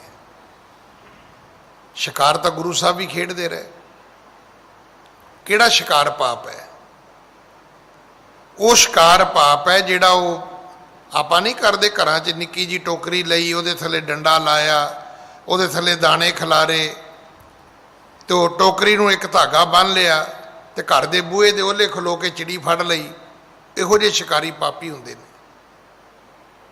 ਸ਼ਿਕਾਰ ਦੀ ਵੀ ਇੱਕ ਮਰਿਆਦਾ ਹੈ। ਜੰਗਲ ਵਿੱਚ ਜਾਣਾ, ਪਹਿਲਾਂ ਸ਼ਿਕਾਰ ਹੰਢਣਾ, ਸ਼ਿਕਾਰ ਨੂੰ ਸ਼ਿਸ਼ਕਾਰਨਾ। ਕਿਸੇ ਸੁੱਤੇ ਪਏ ਜਾਨਵਰ, ਹੁਣ ਵੇਖੋ ਨਾ ਪੰਛੀ ਆਲਣੇ 'ਚ ਬੈਠਾ ਹੈ ਤੇ ਤੁਸੀਂ ਬਾਂਹ ਦੇ ਉੱਤੇ ਕੱਪੜਾ ਪਾ ਕੇ ਉਹਨੂੰ, ਕਬੂਤਰ ਨੂੰ ਫੜ ਕੇ ਘਰ ਆ ਕੇ ਕਹੋ ਜੀ ਮੈਂ ਸ਼ਿਕਾਰੀ ਹਾਂ। ਇਹ ਸ਼ਿਕਾਰੀ ਨਹੀਂ ਹੈ। ਸ਼ਿਕਾਰੀ ਹੁੰਦੇ ਪਹਿਲਾਂ ਸ਼ਿਕਾਰ ਨੂੰ ਉਡਾਓ, ਕਬੂਤਰ ਨੂੰ, ਤਿੱਤਰ ਨੂੰ, ਬਟੇਰੇ ਨੂੰ ਉਡਾਓ ਪਹਿਲਾਂ। ਖਰਗੋਸ਼ ਨੂੰ, ਹਿਰਨ ਨੂੰ, ਮਿਰਗ ਨੂੰ ਪਹਿਲਾਂ ਭਜਾਓ, ਪਹਿਲਾਂ ਉਹਨੂੰ ਰਸਤਾ ਦਿਓ ਕਿ ਜਾ ਬਈ ਜੇ ਬਚਿਆ ਜਾਂਦਾ ਤੇ ਬਚ ਜਾ। ਫਿਰ ਤੁਸੀਂ ਉਹਨੂੰ ਮਾਰੋ ਤੇ ਉਹਨੂੰ ਸ਼ਿਕਾਰੀ ਕਹਿੰਦੇ ਨੇ। ਤਾਂ ਹੀ ਤੇ ਕਹਾਵਤ ਬਣੀ ਵੀ ਪੈਰ ਥੱਲੇ ਬਟੇਰਾ ਆ ਗਿਆ ਤੇ ਸ਼ਿਕਾਰੀ ਬਣ ਗਿਆ। ਨਹੀਂ, ਇਹਦਾ ਸ਼ਿਕਾਰੀ ਨਹੀਂ ਹੁੰਦਾ। ਸ਼ਿਕਾਰ ਦੀ ਵੀ ਇੱਕ ਮਰਿਆਦਾ ਹੈ। ਹਰ ਚੀਜ਼ ਦੀ ਇੱਕ ਨਿਯਮਾਵਲੀ ਹੈ। ਪੰਜਾਬ ਦੇ ਵਿੱਚ ਅੱਜ ਵੀ ਲੋਕ ਵਾਰਾਂ ਗਾਉਂਦੇ ਨੇ, ਕੁਝ ਐਸੇ ਬਦਮਾਸ਼ ਲੋਕਾਂ ਦੀਆਂ, ਪਰ ਉਹਨਾਂ ਦਾ ਵੀ ਇੱਕ ਧਰਮ ਸੀ। ਉਹ ਠੀਕ ਹੈ, ਉਹ ਅਮੀਰ ਆਦਮੀਆਂ ਨੂੰ ਜੱਗੇ ਡਾਕੂ ਵਰਗੇ ਲੁੱਟਦੇ ਸੀ, ਪਰ ਉਹ ਉਸ ਘਰ ਦੇ ਨਾਲ ਆਪਣਾ ਘਰ ਨਹੀਂ ਸੀ ਬਣਾਉਂਦੇ। ਉਹ ਪੈਸਾ ਲਿਆ ਕੇ ਗਰੀਬਾਂ ਦੀਆਂ ਧੀਆਂ ਦੇ ਵਿਆਹ ਕਰਦੇ ਸੀ। ਉਹ ਗਰੀਬ ਲੋਕਾਂ ਵਿੱਚ ਵੰਡ ਦਿੰਦੇ ਸੀ। ਵੇਖੋ, ਇਹ ਐਸਾ ਵੀ ਇੱਕ ਨਿਯਮ ਸੀ। ਉਹ ਲੋਕਾਂ ਦੀਆਂ ਧੀਆਂ ਭੈਣਾਂ ਨੂੰ ਆਪਣੀਆਂ ਧੀਆਂ ਭੈਣਾਂ ਸਮਝਦੇ ਸੀ। ਅਚਰਨਹੀਣ ਲੋਕ ਨਹੀਂ ਸੀਗੇ ਉਹ। ਇਸੇ ਕਰਕੇ ਲੋਕ ਉਹਨਾਂ ਦੀਆਂ ਗਾਥਾ ਗਾਉਂਦੇ ਨੇ। ਪਰ ਇਹਨਾਂ ਵੰਚਕਾਂ ਨੇ ਮੰਨ ਲਿਆ ਕਿ ਸਾਡੀ ਉਪਜੀਵਕਾ ਨਿੰਦਣਯੋਗ ਹੈ। ਵੀ ਅਸੀਂ ਪਾਪ ਕਰਦੇ ਸੀ, ਧੋਖਾ ਕਰਦੇ ਸੀ। ਘਰ ਮਹਿਮਾਨ ਬਣਾ ਕੇ ਰੱਖਣਾ ਤੇ ਰਾਤ ਨੂੰ ਸੁੱਤਾ ਪਿਆ ਬੰਦਾ ਵੱਢ ਦੇਣਾ। ਕਹਿਣ ਲੱਗੇ ਮਹਾਰਾਜ ਨਿੰਦ ਜੀਵਕਾ ਹੁਤੀ ਹਮਾਰੀ, ਮਾਰੇ ਜੀਵਨ ਬਿਨਾ ਵਿਚਾਰੀ। ਵੀ ਲੁੱਟਣਾ ਹੀ ਹੈ ਨਾ, ਅਗਲੇ ਤੋਂ ਧਨ ਮਾਲ ਲੈਣਾ, ਲੈ ਲਓ, ਬੰਦਾ ਮਾਰਨ ਦੀ ਕੀ ਲੋੜ ਹੈ। ਠੱਗਾਂ ਦਾ, ਡਾਕੂਆਂ ਦਾ ਅੱਜ ਵੀ ਤੁਸੀਂ ਵੇਖੋ, ਜਦੋਂ ਬੈਂਕ ਵਿੱਚ ਡਾਕਾ ਪੈਂਦਾ ਹੈ ਤੇ ਉਹ ਕਿਸੇ ਨੂੰ ਮਾਰਦੇ ਨਹੀਂ। ਉਹ ਤਾਂ ਉਹਨਾਂ ਨੂੰ ਵਿਖਾਉਂਦੇ ਨੇ ਹਥਿਆਰ ਵੀ, ਇੱਧਰ ਹੋ ਜਾਓ, ਪਰੇ ਲਿਆਓ, ਮਾਲ ਲਿਆਓ, ਤੇ ਜਿਹੜਾ ਉਹਨਾਂ ਦੇ ਅੱਗੇ ਬੋਲੇ ਬਾਲੇ ਉਹ ਮਰ ਜਾਂਦਾ ਹੈ। ਬਾਹਰਲੇ ਮੁਲਕਾਂ ਦੇ ਵਿੱਚ ਤਾਂ ਇਹ ਪੁਲਿਸ ਆਪ ਕਹਿੰਦੀ ਹੈ ਕਿ ਅਗਰ ਤੁਹਾਡੀ ਦੁਕਾਨ ਤੇ, ਤੁਹਾਡੇ ਸਟੋਰ ਤੇ ਕੋਈ ਆਦਮੀ ਆ ਜਾਏ, ਉਹ ਤੁਹਾਡੇ ਕੋਲੋਂ ਪੈਸੇ ਮੰਗਦਾ, ਸਮਾਨ ਮੰਗਦਾ, ਦੇ ਦਿਓ। ਪਰ ਸਾਡੇ ਵਰਗੇ ਬੰਦੇ ਉੱਥੇ ਉਹਨਾਂ ਨਾਲ ਸਿਰ ਅੜਾ ਕੇ ਬਹਿ ਜਾਂਦੇ ਨੇ, ਤੇ ਉਹ ਤੇ ਭਾਈ ਸਿਰ ਤਲੀ ਤੇ ਰੱਖ ਕੇ ਆਏ ਹੁੰਦੇ ਨੇ, ਫਿਰ ਗੋਲੀ ਮਾਰਦੇ ਨੇ ਤੇ ਬੰਦਾ ਮਰ ਜਾਂਦਾ। ਗੌਰਮੈਂਟ ਕੀ ਕਹਿੰਦੀ? ਗੌਰਮੈਂਟ ਕਹਿੰਦੀ ਤੁਹਾਡੀ ਹਰ ਚੀਜ਼ ਇੰਸ਼ੋਰਡ ਹੈ, ਈਵਨ ਤੁਹਾਡੇ ਕਾਊਂਟਰ ਦੇ ਪੈਸੇ ਵੀ ਇੰਸ਼ੋਰਡ ਨੇ। ਹੁਣ ਸਾਡੀ ਗਲਤੀ ਵੀ ਅਸੀਂ ਇੰਸ਼ੋਰੈਂਸ ਕਰਾਉਂਦੇ ਨਹੀਂ, 2 ਨੰਬਰ ਜੀ ਕੰਮ ਚਲਾਉਂਦੇ, ਫਿਰ ਪੈਸੇ ਦੀ ਖਾਤਰ ਗੋਲੀ ਖਾ ਲੈਂਦੇ ਆ। ਨਹੀਂ ਤਾਂ ਡਾਕੂਆਂ ਦਾ ਕੰਮ ਵੀ ਬੰਦੇ ਮਾਰਨਾ ਨਹੀਂ ਹੁੰਦਾ, ਉਹਨਾਂ ਦਾ ਕੰਮ ਹੁੰਦਾ ਸਿਰਫ ਲੁੱਟਣਾ। ਉਹਨਾਂ ਨੂੰ ਸੇਫ ਪੈਸੇ ਦੇ ਦਿਓ, ਲੈ ਕੇ ਨਿਕਲ ਜਾਣਗੇ। ਇਹਨਾਂ ਵੰਚਕਾਂ ਨੇ ਮੰਨ ਲਿਆ ਕਿ ਮਹਾਰਾਜ ਸਾਡੀ ਉਪਜੀਵਕਾ ਨਿੰਦਣਯੋਗ ਹੈ, ਅਸੀਂ ਤਾਂ ਬਖਸ਼ੇ ਹੀ ਨਹੀਂ ਜਾ ਸਕਦੇ। ਅਸੀਂ ਪਤਾ ਨਹੀਂ ਕਿੰਨੀ ਦੁਨੀਆ ਮਾਰ ਦਿੱਤੀ ਹੈ ਬਿਨਾਂ ਵਿਚਾਰਨ ਤੋਂ। ਬੰਦੇ ਨੂੰ ਮਾਰਨਾ ਬਹੁਤ ਵੱਡਾ ਪਾਪ ਹੈ, ਬਹੁਤ ਵੱਡਾ ਗੁਨਾਹ ਹੈ। ਹਾਂਜੀ। ਤੁਮ ਸਮਰੱਥ ਸੰਤ ਸੁਖਦਾਈ, ਆਪਣੀ ਕਲਾ ਨਾ ਹਮੈਂ ਦਿਖਾਈ। ਕਹਿਣ ਲੱਗੇ ਜੀ ਤੁਸੀਂ ਸਮਰੱਥ ਹੋ, ਤੁਸੀਂ ਸੰਤ ਹੋ, ਤੁਸੀਂ ਸਾਡੇ ਨਗਰ ਆਏ, ਸਾਡੇ ਘਰਾਂ ਵਿੱਚ ਆਏ, ਤੇ ਥੋੜੀ ਜੀ ਕਲਾ ਤੁਸੀਂ ਉੱਥੇ ਹੀ ਵਿਖਾ ਦਿੰਦੇ ਸਾਨੂੰ। ਹਾਂਜੀ। ਬਖਸ਼ੋ ਬੜੇ ਕਰੇ ਅਪਰਾਧੂ, ਪਰ ਉਪਕਾਰੀ ਹਵੈ ਜਗ ਸਾਧੂ। ਅਸੀਂ ਬੜੇ ਪਾਪ ਕੀਤੇ ਨੇ, ਭਾਵ ਕਈ ਪੀੜ੍ਹੀਆਂ ਹੋ ਗਈਆਂ, ਪਿਓ ਦਾਦੇ ਵੀ ਇਹੋ ਕੰਮ ਕਰਦੇ ਸੀ। ਤੁਸੀਂ ਸਾਧੂ ਹੋ, ਗੁਰੂ ਹੋ, ਸਾਡੇ ਪਾਪ, ਸਾਡੀਆਂ ਭੁੱਲਾਂ, ਸਾਡੇ ਗੁਨਾਹ ਬਖਸ਼ ਦਿਓ। ਹਾਂਜੀ। ਚਲੋ ਗ੍ਰਾਮ ਸ਼੍ਰੀ ਪ੍ਰਭੂ ਬਹੋਰੀ, ਬਿਨਤੀ ਸ਼ਰਬ ਕਰੈ ਕਰ ਜੋਰੀ। ਉਹ ਕਹਿਣ ਲੱਗੇ ਚਾਰੋ ਵੀ ਤੁਸੀਂ ਇੱਕ ਵਾਰੀ ਵਾਪਸ ਚੱਲੋ, ਜਿਹੜੀ ਭੁੱਲ ਸਾਡੇ ਤੋਂ ਹੋਈ ਅਸੀਂ ਖਿਮਾ ਮੰਗਣੀ ਚਾਹੁੰਦੇ ਆ, ਆਪਣੀ ਭੁੱਲ ਬਖਸ਼ਾਉਣੀ ਚਾਹੁੰਦੇ ਆ, ਕੱਲੀ ਆਪਣੀ ਨਹੀਂ, ਪੂਰੇ ਪਿੰਡ ਦੀ। ਅੱਗੇ ਤੋਂ ਅਸੀਂ ਤੁਹਾਡੇ ਤੋਂ ਉਪਦੇਸ਼ ਲੈਣਾ ਚਾਹੁੰਦੇ ਆ, ਇੱਕ ਵਾਰੀ ਕਿਰਪਾ ਕਰੋ ਤੇ ਸਾਡੇ ਪਿੰਡ ਵਾਪਸ ਚੱਲੋ।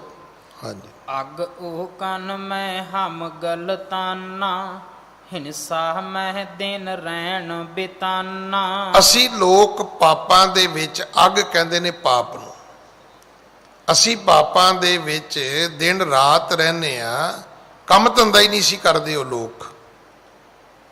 ਇਹ ਜਿਹੜਾ ਇੱਕ ਸ਼ਬਦ ਹੈ ਨਾ ਗੁਰੂ ਨਾਨਕ ਸਾਹਿਬ ਦਾ ਕਿਰਤ ਕਰਨੀ, ਇਹਦੇ ਬਹੁਤ ਵੱਡੇ ਅਰਥ ਨੇ, ਇਹਦੇ ਬਹੁਤ ਵੱਡੇ ਅਰਥ ਨੇ। ਮੈਂ ਬਹੁਤ ਵਾਰੀ ਬੇਨਤੀ ਕੀਤੀ ਹੈ ਕਿ ਇੱਕ ਗੁਰਸਿੱਖ ਨੇ ਇਸ ਕਰਕੇ ਆਪਣੀ ਧੀ ਦਾ ਰਿਸ਼ਤਾ ਨਹੀਂ ਸੀ ਕੀਤਾ, ਜਦੋਂ ਪੁੱਛਿਆ ਕਿ ਮੁੰਡਾ ਕੀ ਕਰਦਾ ਹੈ, ਤੇ ਮੁੰਡੇ ਦਾ ਪਿਓ ਕਹਿਣ ਲੱਗਾ ਸਰਦਾਰ ਜੀ ਸਾਡਾ ਘਰ ਵੇਖਿਆ। ਕਹਿੰਦਾ ਜੀ ਵੇਖ ਲਿਆ। ਨੌਕਰ ਚਾਕਰ ਵੇਖੇ ਨੇ? ਕਹਿੰਦਾ ਜੀ ਵੇਖ ਲਏ ਨੇ। ਤੇ ਕਹਿੰਦਾ ਫਿਰ ਮੇਰੇ ਮੁੰਡੇ ਨੂੰ ਕੰਮ ਕਰਨ ਦੀ ਕੀ ਲੋੜ ਹੈ? ਕਹਿੰਦਾ ਜੀ ਵਾਹਿਗੁਰੂ ਜੀ ਕਾ ਖਾਲਸਾ ਤੇ ਵਾਹਿਗੁਰੂ ਜੀ ਕੀ ਫਤਿਹ। ਕਹਿੰਦਾ ਜੀ ਜੇ ਤੁਹਾਡਾ ਮੁੰਡਾ ਵਿਹਲੜ ਹੈ ਤੇ ਮੈਂ ਆਪਣੀ ਕੁੜੀ ਨਹੀਂ ਵਿਆਹੁਣੀ। ਅਮੂਮਨ ਤੁਹਾਨੂੰ ਇਹ ਲੱਗੇਗਾ ਵੀ ਇਹ ਵੀ ਭਲਾ ਕੋਈ ਗੱਲ ਹੈ। ਹਾਂ ਹੈ ਭਾਈ, ਇੱਕ ਚੀਜ਼ ਤੇ ਤੁਸੀਂ ਵੀ ਮੰਨਦੇ ਹੋ ਕਿ ਵਿਹਲਾ ਮਨ ਸ਼ੈਤਾਨ ਦਾ ਘਰ। ਤੋ ਸ਼ੈਤਾਨੀ ਦੇ ਅਰਥ ਕਿੰਨੇ ਨਿਕਲਣਗੇ ਮੁੜ ਕੇ ਤੁਹਾਨੂੰ ਪਤਾ ਹੀ ਨਹੀਂ। ਆਪਾਂ ਤੇ ਇੱਕ ਹੀ ਗੱਲ ਸੁਣੀ ਹੈ ਨਾ ਵੀ ਬਜ਼ੁਰਗ ਕਹਿੰਦੇ ਹੁੰਦੇ ਵਿਹਲਾ ਮਨ ਸ਼ੈਤਾਨ ਦਾ ਘਰ। ਸ਼ੈਤਾਨ ਦਾ ਘਰ ਤੇ ਹੋ ਗਿਆ, ਤੇ ਸ਼ੈਤਾਨੀਆਂ ਗਿਣੀਆਂ ਵੀ ਕਿੰਨੀਆਂ ਕੁ ਕਰ ਸਕਦਾ ਹੈ ਮਨ। ਅਗਰ ਤੁਸੀਂ ਆਪਣੇ ਆਪ ਨੂੰ ਠੀਕ ਰੱਖਣਾ ਹੈ ਤੇ ਤੁਹਾਨੂੰ ਕਿਰਤ ਕਰਨੀ ਚਾਹੀਦੀ ਹੈ। ਤੰਦਰੁਸਤੀ ਵਾਸਤੇ ਵੀ ਕਿਰਤ ਜ਼ਰੂਰੀ ਹੈ, ਉਪਜੀਵਕਾ ਵਾਸਤੇ ਵੀ ਕਿਰਤ ਜ਼ਰੂਰੀ ਹੈ, ਸੰਸਾਰ ਦੇ ਸਮਾਜ ਦੀ ਸੇਵਾ ਵਾਸਤੇ ਵੀ ਕਿਰਤ ਜ਼ਰੂਰੀ ਹੈ, ਆਪਣੇ ਆਪ ਨੂੰ ਠੀਕ ਰੱਖਣ ਵਾਸਤੇ ਵੀ ਕਿਰਤ ਜ਼ਰੂਰੀ ਹੈ। ਸ਼ੈਤਾਨੀਆਂ ਸਿਰਫ ਵਿਹਲੇ ਬੰਦੇ ਕਰਦੇ ਨੇ, ਕੰਮਕਾਰ ਵਾਲਾ ਬੰਦਾ ਸ਼ੈਤਾਨੀ ਨਹੀਂ ਕਰੇਗਾ। ਮੈਂ ਤੇ ਸੰਗਰਾਂਦ ਵਾਲੇ ਦਿਨ ਵੀ ਬੇਨਤੀ ਕੀਤੀ ਸੀ, ਜਿਹੜਾ ਕੰਮ ਧੰਦੇ ਵਾਲਾ ਬੰਦਾ ਹੈ ਉਹ ਤੁਹਾਨੂੰ 9-10 ਵਜੇ ਰਾਤੀ ਸੁੱਤਾ ਮਿਲੇਗਾ, ਤੇ ਦੂਜਾ ਆਦਮੀ ਉਹ 9-10 ਵਜੇ ਘਰੋਂ ਬਾਹਰ ਨਿਕਲੇਗਾ, ਉਹ ਰਾਤੀ 3-4 ਵਜੇ ਆਏਗਾ। ਹੁਣ ਕੀ ਕਰੇਗਾ ਰਾਤ ਨੂੰ, ਇਹ ਤੁਹਾਨੂੰ ਵਾਹਿਗੁਰੂ ਜਾਣੇ ਵੀ ਕੀ ਕਰੇਗਾ। ਕੰਮ ਧੰਦੇ ਵਾਲਾ ਬੰਦਾ ਨਹੀਂ ਰਾਤ ਨੂੰ ਜਾਗ ਸਕਦਾ, ਉਹ ਤੇ ਰਾਤ ਸੋਏਗਾ ਨਹੀਂ ਤੇ ਸਵੇਰੇ ਕੰਮ ਕਿਵੇਂ ਕਰੇਗਾ। ਇਸ ਕਰਕੇ ਕਿਰਤ ਦੇ ਅਰਥ ਅਸੀਂ ਸਮਝ ਹੀ ਨਹੀਂ ਪਾਏ। ਕਿਰਤ ਕਰਨ ਵਾਲਾ ਇਨਸਾਨ ਜਿਹੜਾ ਹੈ ਉਹ ਕਦੇ ਪਾਪ ਕਰੇਗਾ ਹੀ ਨਹੀਂ। ਵੇਖੋ, ਜਿਹਨੂੰ ਕਮਾ ਕੇ ਰੋਟੀ ਮਿਲਦੀ ਹੋਵੇ ਉਹ ਮੰਗ ਕੇ ਕਿਉਂ ਖਾਏਗਾ? ਜਿਹਨੂੰ ਕਮਾ ਕੇ ਮਿਲਦੀ ਉਹ ਲੁੱਟ ਕੇ ਕਿਉਂ ਖਾਏਗਾ? ਜਿਹਨੂੰ ਕਮਾ ਕੇ ਮਿਲਦੀ ਉਹ ਚੁਰਾ ਕੇ ਕਿਉਂ ਖਾਏਗਾ? ਜਿਹਦੇ ਕੋਲ ਆਪਣੀਆਂ ਰੋਟੀਆਂ ਠੀਕ ਠਾਕ ਨੇ ਉਹ ਦੂਜੇ ਨਾਲ ਹੇਰਾ ਫੇਰੀ ਕਿਉਂ ਕਰੇਗਾ? ਉਹਨੂੰ ਕੀ ਲੋੜ ਹੈ? ਤੇ ਕਿਰਤੀ ਬੰਦੇ ਦੇ ਵਿੱਚ ਵੇਖੋ ਜਿਹੜੀ ਕੁਦਰਤ ਨੇ ਇੱਕ ਚੀਜ਼ ਭਰੀ ਹੈ, ਕੁਦਰਤੀ ਆਪਣੀ ਕਿਰਤ ਕਰਨ ਵਾਲਾ ਇਨਸਾਨ ਅਣਖ ਵਾਲਾ ਇਨਸਾਨ ਹੋਏਗਾ। ਜਿੰਨਾ 2 ਨੰਬਰ ਦਾ ਧੰਦਾ ਕਰਨ ਵਾਲਾ ਬੰਦਾ ਹੋਏਗਾ ਓਨਾ ਹੀ ਖਚਰਾ ਹੋਏਗਾ, ਓਨਾ ਹੀ ਮਚਲਾ ਹੋਏਗਾ, ਓਨਾ ਹੀ ਬੇਈਮਾਨ ਹੋਏਗਾ, ਓਨਾ ਹੀ ਫਫੇਕੁੱਟ ਹੋਏਗਾ। ਇੰਨਾ ਮਿੱਠਾ ਬੋਲੇਗਾ ਤੁਹਾਡੇ ਨਾਲ, ਸ਼ਾਇਦ ਇੱਦਾਂ ਦਾ ਤੁਹਾਨੂੰ ਕਦੇ ਮਾਮੇ ਦਾ ਪੁੱਤ ਵੀ ਨਾ ਮਿਲੇ ਜਿੰਨਾ ਦਾ ਉਹ ਮਿਲੇਗਾ ਤੁਹਾਨੂੰ। ਪਰ ਜਿਹੜਾ ਕਿਰਤੀ ਆਦਮੀ ਹੋਏਗਾ ਉਹ ਅਣਖ ਵਾਲਾ ਹੋਏਗਾ, ਗੈਰਤ ਵਾਲਾ ਹੋਏਗਾ, ਉਹ ਬਟਰਿੰਗ ਨਹੀਂ ਕਰੇਗਾ ਤੁਹਾਡੀ। ਉਹਨੂੰ ਕੀ ਲੋੜ ਹੈ ਕਿਸੇ ਦੀ ਬਟਰਿੰਗ ਕਰਕੇ ਰੋਟੀ ਖਾਣ ਦੀ?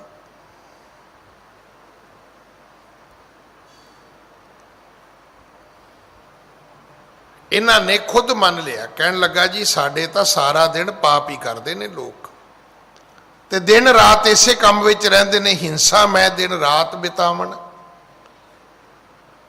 ਇਹੋ ਜਿਹੇ ਬੰਦੇ ਕੰਮ ਨਹੀਂ ਕਰਦੇ, ਕੋਈ ਕੰਮ ਨਹੀਂ ਸੀ ਕਰਦੇ, ਬਸ ਕੰਮ ਹੀ ਇਹ ਸੀ ਵੀ ਬੰਦਾ ਲੱਭੋ, ਠੱਗੋ ਤੇ ਮਾਰ ਦਿਓ। ਹਾਂਜੀ। ਦੀਨ ਭਏ ਅਵਲੋਕ ਗੁਸਾਈ, ਹਟੇ ਗ੍ਰਾਮ ਕੀ ਦਿਸ ਤਿਸ ਥਾਈ। ਗੁਰੂ ਨਾਨਕ ਸਾਹਿਬ ਨੇ ਤਰਸ ਕੀਤਾ, ਉਹਨਾਂ ਚਾਰਾਂ ਬੰਦਿਆਂ ਨਾਲ ਵਾਪਸ ਮੁੜੇ, ਉਸੇ ਨਗਰ ਗਏ ਜਿਸ ਨਗਰ ਦੇ ਵਿੱਚ ਇਹ ਵੰਚਕ ਲੋਕ ਰਹਿੰਦੇ ਸੀ, ਜਿੱਥੇ ਇੱਕ ਰਾਤ ਗੁਰੂ ਨਾਨਕ ਸਾਹਿਬ ਪਹਿਲਾਂ ਰਹੇ ਸਨ। ਹਾਂਜੀ। ਸ਼੍ਰੀ ਗੁਰ ਕੋਲੇ ਸੰਗ ਸੁਆਏ, ਸਰਬ ਪ੍ਰਸੰਗਹਿ ਗ੍ਰਾਮ ਸੁਨਾਏ। ਸ਼੍ਰੀ ਗੁਰੂ ਪਿਤਾ ਮਹਾਰਾਜ ਉੱਥੇ ਜਦੋਂ ਆਏ ਨੇ ਵਾਪਸ, ਹੁਣ ਪਿੰਡ ਦੇ ਲੋਕ ਤਾਂ ਕੁਝ ਹੋਰ ਸੋਚ ਕੇ ਬੈਠੇ ਸੀ ਵੀ ਬੰਦੇ ਆਉਂਦੇ ਹੋਣਗੇ, ਮਾਲ ਮੱਤਾ ਕੋਲ ਹੋਏਗਾ, ਆਉਂਦੇ ਹੀ ਵੰਡ ਲਵਾਂਗੇ, ਪਰ ਉਹ ਮਾਲ ਮੱਤਾ ਤੇ ਕੀ ਹੋਣਾ ਸੀ, ਉਹ ਤਾਂ ਸੇਵਕ ਬਣੇ, ਗੁਰੂ ਪਿਤਾ ਮਹਾਰਾਜ ਨੂੰ ਲੈ ਕੇ ਨਗਰੀ ਵਿੱਚ ਪ੍ਰਵੇਸ਼ ਕਰਦੇ ਨੇ। ਹਾਂਜੀ।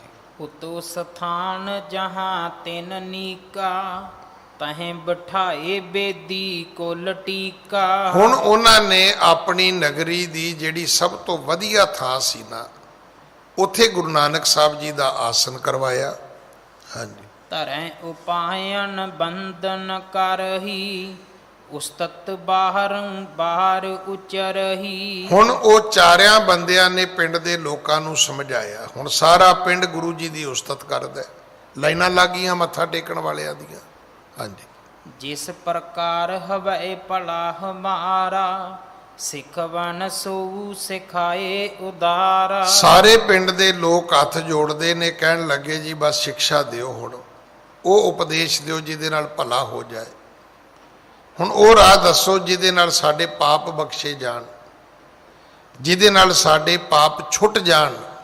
ਵੇਖੋ ਇਹ ਵੀ ਚੇਤਾ ਰੱਖਣਾ, ਅਸੀਂ ਨਾ ਕਈ ਵਾਰੀ ਜੇ ਥੋੜੀ ਬਹੁਤੀ ਗੱਲ ਸਮਝ ਆਵੇ ਨਾ, ਫਿਰ ਅਸੀਂ ਖੜੇ ਖੜੋਤੇ ਬ੍ਰਹਮ ਗਿਆਨੀ ਬਣਨਾ ਚਾਹੁੰਦੇ ਹਾਂ। ਵੇਖਿਓ ਤੁਸੀਂ, ਜਿਹੜਾ ਬੰਦਾ ਵਿਹਲਾ ਹੋਏਗਾ ਨਾ, ਪਹਿਲਾਂ ਤਾਂ ਵਿਹਲਾ ਹੀ ਤੁਰਿਆ ਫਿਰੇਗਾ, ਜਦੋਂ ਕੰਮ ਧੰਦੇ ਤੇ ਲੱਗੇਗਾ ਤੇ ਫਿਰ ਸੋਚੇਗਾ ਵੀ ਰਾਤੋਂ ਰਾਤ ਹੀ ਅਮੀਰ ਹੋਣਾ ਹੈ। ਇਹ ਵੀ ਇੱਕ ਬਿਮਾਰੀ ਹੈ ਸਾਨੂੰ, ਫਿਰ ਉਹ ਪਿਛਲੀ ਵੀ ਲੇਟ ਕੱਢਣ ਲੱਗ ਜਾਂਦਾ ਹੈ। ਜਦ ਤੁਸੀਂ ਬੱਚਿਆਂ ਨੂੰ ਵੇਖਿਆ ਹੋਣਾ, ਜਿਹੜੇ 9 ਮਹੀਨੇ ਖੇਡਦੇ ਰਹਿਣ, ਉਹ ਜਦੋਂ ਪੇਪਰ ਨੇੜੇ ਆਉਣ ਫਿਰ ਪਾਗਲ ਹੋਏ ਹੁੰਦੇ ਨੇ, ਫਿਰ ਮਾਂ ਪਿਓ ਵੀ ਕਹਿੰਦਾ ਵੀ ਕਾਕਾ ਸੌਂ ਜਾ। ਜੇ ਉਹ ਸਾਰਾ ਸਾਲ ਪੜ੍ਹੇ ਹੁੰਦੇ ਤੇ ਸੌਂ ਵੀ ਜਾਂਦੇ। ਹੁਣ ਕੁਝ ਆਉਂਦਾ ਨਹੀਂ, ਯਾਦ ਨਹੀਂ ਹੁੰਦਾ, ਇਸ ਕਰਕੇ ਵੀ ਨਹੀਂ ਸੌਂਦੇ, ਕੁਝ ਫਿਕਰ ਵੀ ਹੁੰਦਾ ਵੀ ਨਹੀਂ ਤੇ ਫੇਲ ਹੋ ਜਾਵਾਂਗੇ। ਇਹ ਸਾਡੇ ਵਿੱਚ ਇੱਕ ਇਹ ਵੀ ਔਗਣ ਹੈ। ਤੁਸੀਂ ਕਦੇ ਵੇਖ ਲਿਓ ਕਿ ਕਈ ਮੇਰੇ ਵਰਗੇ ਸੈਰ ਕਰਨਗੇ ਨਹੀਂ, ਜਿੱਦਣ ਕਰਨਗੇ ਉਦਣ ਇੱਕੋ ਦਿਨ ਹੀ 10-15 ਮੀਲ ਤੁਰ ਲੈਣਗੇ, ਮੁੜ ਕੇ 10 ਦਿਨ ਮੰਜੀ ਤੇ ਪੈ ਜਾਣਗੇ। ਗਿਆਨੀ ਜੀ ਗਏ ਸੀ ਸੈਰ ਕਰਨ, ਖੱਲੀਆਂ ਪੈ ਗਈਆਂ, ਬੁਰਾ ਹਾਲ ਹੋ ਗਿਆ। ਉਹ ਸਮਝਦੇ ਵੀ ਅੱਜ ਇੱਕੋ ਦਿਨ 'ਚ ਹੀ ਪੇਟ ਖਤਮ ਕਰ ਦੇਣਾ, ਇੱਕੋ ਦਿਨ 'ਚ ਹੀ ਬਸ ਦਾਰਾ ਸਿੰਘ ਵਰਗਾ ਸਰੀਰ ਬਣਾ ਲੈਣਾ। ਨਹੀਂ, ਰੰਗ ਲਾਗਤ ਲਾਗਤ ਲਾਗਤ ਹੈ, ਭ੍ਰਮ ਭਾਗਤ ਭਾਗਤ ਭਾਗਤ ਹੈ।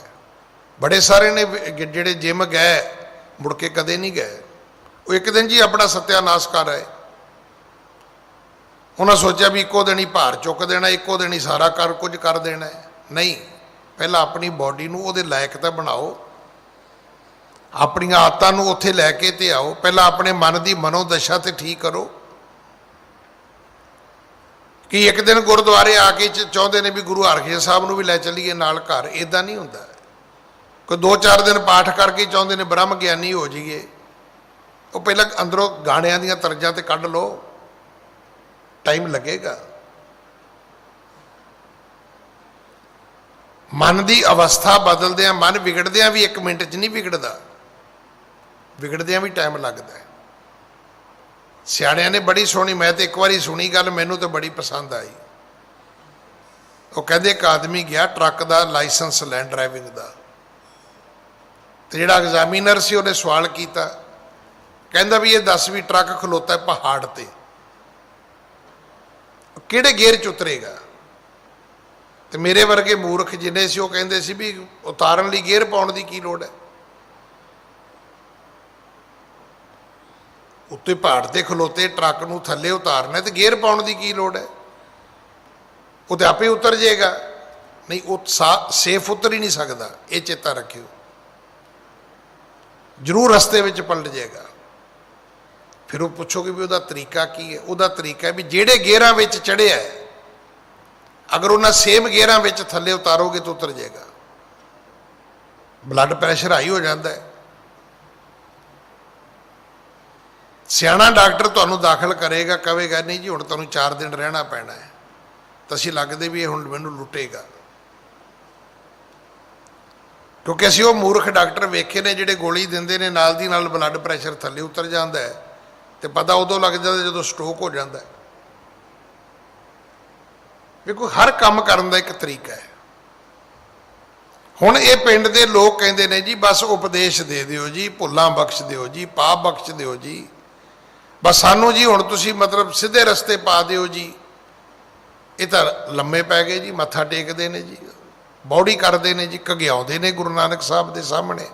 ਹਾਂਜੀ, ਮਾਨਵ ਸਰਬ ਕੁਕਰਮਨ ਲਾਗੇ, ਸਮਝ ਪਰੀ ਤੁਮ ਦਰਸ਼ਨ ਪਾਗੇ। ਕਹਿਣ ਲੱਗੇ ਜੀ ਅਸੀਂ ਤਾਂ ਹੁਣ ਸਮਝ ਆਏ ਵੀ ਕੁਕਰਮ ਕਰਦੇ ਸੀ, ਕਰਮ ਨਹੀਂ ਕੁਕਰਮ। ਹੁਣ ਤੁਹਾਡੇ ਚਰਨੀ ਲੱਗੇ ਆ ਤੇ ਸਾਨੂੰ ਸੋਝੀ ਆਈ ਹੈ, ਤੇ ਹੁਣ ਫਿਰ ਸਾਡੇ ਤੇ ਅੱਗੇ ਵੀ ਤੁਸੀਂ ਕਿਰਪਾ ਕਰੋ।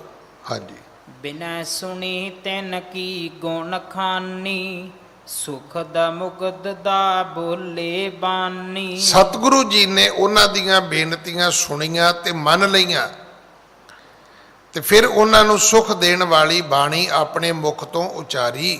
ਹਾਂਜੀ, ਨਿੰਦ ਜੀਵ ਕਾ ਪਾਛਲ ਤਿਆਗੋ, ਕਿਰਖੀ ਕਾਰਨ ਭਲੇ ਮਗ ਲਾਗੋ। ਕਹਿਣ ਲੱਗੇ ਸਤਿਗੁਰੂ ਵੀ ਪਹਿਲਾਂ ਆਪਣੇ ਪਾਪ ਵਾਲੇ ਕੰਮ ਛੱਡੋ।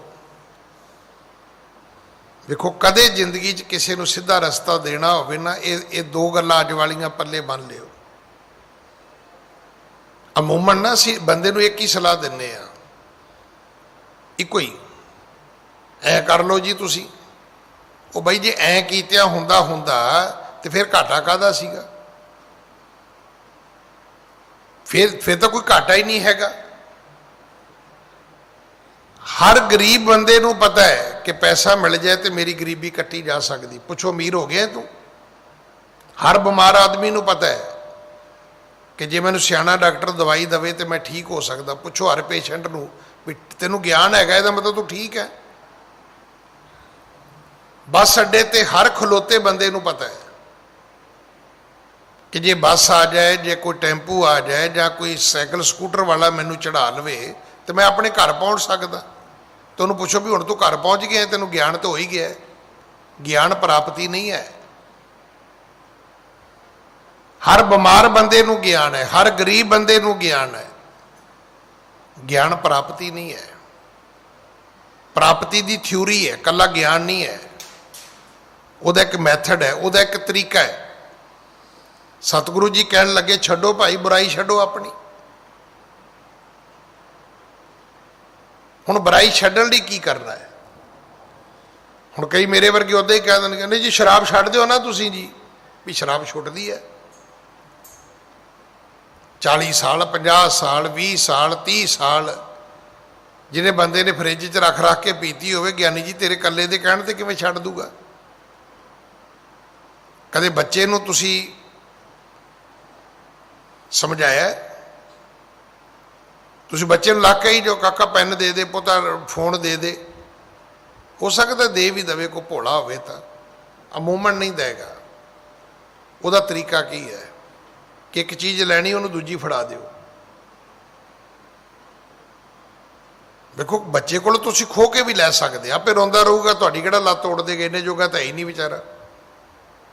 ਪਰ ਬੈਸਟ ਥਿਊਰੀ ਇਹ ਹੈ ਕਿ ਇੱਕ ਚੀਜ਼ ਉਹਦੇ ਕੋਲ ਲੈ ਕੇ ਉਹਨੂੰ ਦੂਜੀ ਦੇ ਦਿਓ ਜਿਹੜੀ ਉਹਦੇ ਲਈ ਠੀਕ ਹੈ। ਸਤਿਗੁਰੂ ਨੇ 2 ਗੱਲਾਂ ਕੀਤੀਆਂ। ਕਹਿਣ ਲੱਗੇ ਪਹਿਲਾਂ ਤੇ ਇਹ ਛੱਡੋ, ਅਗਲੀ ਗੱਲ ਕਹਿੰਦੇ ਤੁਸੀਂ ਖੇਤੀਬਾੜੀ ਕਰੋ। ਇਸ ਤੋਂ ਵਧੀਆ ਦੁਨੀਆ ਦੇ ਵਿੱਚ ਧਰਮ ਕੋਈ ਨਹੀਂ ਜੇ। अगर तुहानू कोई बंदा दुनिया च कहे कि मैं 10 नौहां की रोटी खानी है तो सिर्फ केवल ते केवल खेतीबाड़ी है। वो खेतीबाड़ी जिहड़ी गुरु नानक साहब ने खुद 18 साल की है। तुहानू पता है सतगुरु जी ने मोदी खाना किन्ने साल चलाया?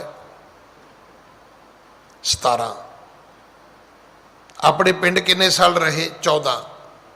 किहनों लगता भी 4-5 सालों का बाबा नानक पिंड छड्ड के चला गया सी, क्योंकि आप गिणती तो करते ही नहीं ना। फिर गुरु नानक साहब ने दुनिया का उद्धार किया तो कईयों इदा लगता भी वो तो रबाब से चढ़िया होंदा सीगा ते सवेरे जांदा सी, शामी घूम के मुड़ आउंदा सी। 21 साल लाए बाबे ने, 21 साल ट्रैवल किया है, 21 साल।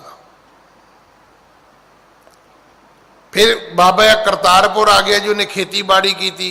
खेतीबाड़ी आप सोचा भी शायद आलू गंढे लाए होने ने, खरबूजे खखड़ियाँ बीजियां होनियां ने, मुग गया काम। 18 साल खेती की है। सब तो उत्तम खेती है। सतगुरु उन्हां पिंड दे लोकां नूं कहंदे ने, पहली गल बंदे मारने छड्डो। हुण बंदे मारने ते छड्ड दी, वो पुछणगे भी खाइए की, जाइए किहड़े खूह च? सतगुरु कहंदे खेतीबाड़ी करो। खेतीबाड़ी जिहड़ी है इस तो उत्तम कर्म होर कोई नहीं हैगा। तुहानूं पता है खेती करने लई की करना पैंदा है? जिहड़े घर विच पिछले साल दे दाने संभाले हुंदे ने ना, पहलां वो कढ के जाके खेत विच बीजणे पैंदे ने। बीजते हुण फिर रब अगे इदां हथ जोड़ने पैंदे ने, महाराज जी उग पैण, उग पै। फिर जदों बदल आउण फिर हथ जोड़ने पैंदे ने, कदे रब्बा मींह पा दे, कदे जदों पक जाती फसल फिर कहते रब्बा हुण ना पाई। जिमीदार एक ऐसा है जिहदी टोटल लाइफ जिहड़ी है वो रब ते मुनसर है। पक्की पकाई ते गड़े पै जाते हैं। वड्डी वड्डाई मंडी विच पई फसल, ट्रालियां ला के आया है, दाने रुड़ गए, खत्म। किसान तो नेड़े रब दे होर कोई नहीं हो सकता। तुसीं सुनिया भी किसी होर दियां भी गावां चारियां, हुण जट दियां ही चारियां, धन्ने भगत दियां रब ने, क्योंकि इदू भोला बंदा धरती ते कोई हो ही नहीं सकता। गुरु साहब ने उन्होंने उपदेश दिता भी अज तो बाद तुसीं खेतीबाड़ी करनी है। किरखी करन भले मग लागो। किरखी कहते ने किरसानी करो, ये भला मार्ग है। हाँ जी। अब जेतु घर में हो दरबा, पापन का सो लटावो सरबा। ते जेड़ा धन तुहाडे घर विच है ये पाप दा धन है। इनू जिन्नी छेती हो सके इनू कड्डो बाहर, खत्म करो, ये लुटा दिओ। जिन्ना चिर ये पाप दियां चीज़ां तुहाडे घर रहणगियां तुसीं सुखी नहीं हो सकदे। सानू पता ही नहीं। साडे च बड़े लोग ने जिहड़े सिर्फ इस करके पाप करते रहंदे ने भी जी जदों बीमार होए उदों काम आएगा। भी बीमार होना कोई जरूरी है? आ पिछले दिन यही पाप कीता सी। 4 सिलेंडर तुसीं रख ले, 2 मैं रख ले, 3 इहने रख ले। वो जी जदों लोड़ पवेगी, लोड़ पई नहीं, तो जिन्होंने लोड़ सी वो मर गए। तो पाप चढ़ेगा नहीं? सानू चढ़ेगा, जरूर चढ़ेगा। जिन्हें स्टॉक किया उन्होंने पाप लगेगा। क्यों नहीं असी सोचते कि भाई मैनू पाप क्यों लगेगा, मैनू दुख क्यों आएगा? मैं तो कदे रब का माड़ा नहीं किया, नहीं किया तो तुहानू दुख कदे नहीं होएगा। अगली गल, अगर तुसी जीवन विच पुण्य कीता, चेता रखना उसका फल तुहानू जरूर मिलेगा। इस कोविड दे विच भी बड़े बड़े लोग वापस आए ने, रब ने उन्होंने जीवन दान दिता है। कई लोग घरे काढ़ा पी के ठीक हो गए ने, कई वेंटीलेटर तो भी नहीं बच सके। मैं फिर बेनती करा, असीं रब नूं वरतदे हां, मनदे नहीं आ, वरतदे हां। जिवें असीं बंदे नूं वरतदे, बंदे दे नाल नहीं वरतदे। मैं संगरांद वाली गल फिर साझी करा, असीं बंदे नूं किवें वरतदे और बंदे नाल क्यों नहीं वरतदे। ਕਦੇ ਵੇਖ ਲਿਓ ਤੁਹਾਨੂੰ ਫੋਨ ਆਏਗਾ, ਭਾਜੀ ਠੀਕ ਹੋ? ਤੁਸੀਂ ਕਹੋ ਨਹੀਂ ਮੈਂ ਬਿਮਾਰ ਹਾਂ। ਚੰਗਾ, ਫਿਰ ਆਪਣੀ ਸਿਹਤ ਦਾ ਧਿਆਨ ਰੱਖਿਓ। ਫਿਰ ਫੋਨ ਆਏਗਾ, ਭਾਜੀ ਠੀਕ ਹੋ? ਤੁਸੀਂ ਕਹਿ ਦਿਓ ਜੀ ਠੀਕ ਹੋ। ਭਾਜੀ ਕੰਮ ਸੀ ਛੋਟਾ ਜਿਹਾ। ਤੁਸੀਂ ਠੀਕ ਹੋ ਤੇ ਮੈਨੂੰ ਤੁਹਾਡੇ ਨਾਲ ਕੰਮ ਹੈ, ਪਰ ਜੇ ਤੁਸੀਂ ਬਿਮਾਰ ਹੋ ਤਾਂ ਆਪਣੀ ਸਿਹਤ ਦਾ ਧਿਆਨ ਰੱਖਿਓ। ਉਦੋਂ ਕਹਿਣਾ ਚਾਹੀਦਾ ਸੀ, ਵੀਰ ਜੀ ਮੈਂ ਆਵਾਂ, ਜੇ ਕਿਤੇ ਦਵਾਈ ਲੈਣ ਜਾਣਾ ਹੋਵੇ ਤੇ ਮੈਂ ਆਵਾਂ, ਜੇ ਕਿਸੇ ਡਾਕਟਰ ਨੂੰ ਵਿਖਾਉਣਾ ਹੈ ਤੇ ਮੈਂ ਆਵਾਂ ਨਾ। ਆਪਣਾ ਧਿਆਨ ਰੱਖਿਓ ਕਹਿੰਦਾ, ਕਿਉਂਕਿ ਅਸੀਂ ਸਿਰਫ ਵਰਤਣਾ ਜਾਣਦੇ ਆ, ਬੰਦੇ ਨਾਲ ਵਰਤਣਾ ਨਹੀਂ ਜਾਣਦੇ। ਤੁਸੀਂ ਠੀਕ ਹੋਵੋਗੇ, ਸਭ ਦੁਨੀਆ ਤੁਹਾਨੂੰ ਵਰਤੇਗੀ। ਜਿੱਦਣ ਬਿਮਾਰ ਹੋ ਜਾਓਗੇ ਉਦੋਂ ਇੰਨੀ ਗੱਲ ਕਹਿ ਕੇ ਫੋਨ ਕੱਟ ਦੇਣਗੇ ਵੀ ਆਪਣੀ ਸਿਹਤ ਦਾ ਧਿਆਨ ਰੱਖਿਓ ਜੇ।